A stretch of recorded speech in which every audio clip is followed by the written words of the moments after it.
The Private Sector Commission, on behalf of other agencies, recently dispatched a letter to the media which stated that there are moves afoot by the government to tax all exports. The PSC had described the development as worrying for the local private sector. That very statement was first uttered by Opposition Leader Barra Jagdeo. But Commissioner General of the GRA, Mr. Godfrey Statius, set the record straight on Tuesday afternoon.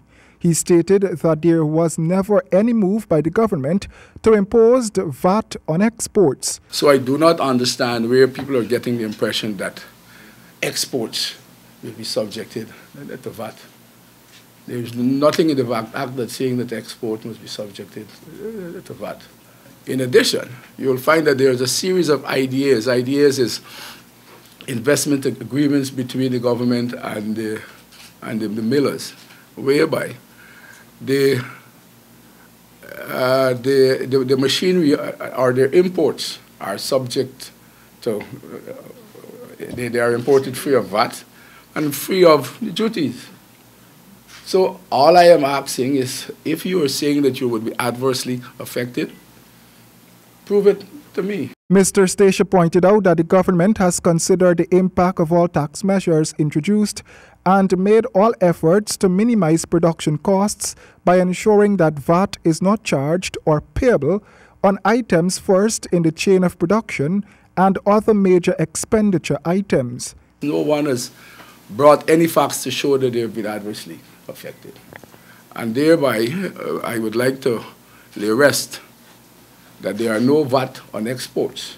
And I'm asking the chairman, I think that I see that the PSC chairman is in here, and he's making that in a statement. I would like for him to show me the facts.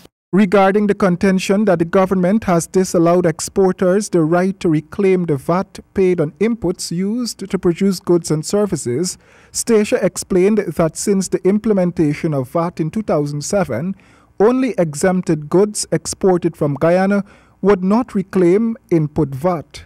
We understand the reasons for moving items from exempt to zero-rated and vice versa. In the initial phase, when we made the changes in 2017, what we were trying to do was to minimize a request for refunds, and therefore what we try to do is to move exempt items, move zero-rated items to exempt. And at the same time, we were looking at the raw materials, and instead of them being zero-rated, we also moved those zero-rated raw materials to exempt. The GRA had said the government had previously used zero-rated goods to lower the tax burden on low-income households by zero-rating essential goods. For items with no value added or that are the first in the chain, there is no difference to the consumer between exempting and zero-rating the items. Roy and James, HGP Nightly News.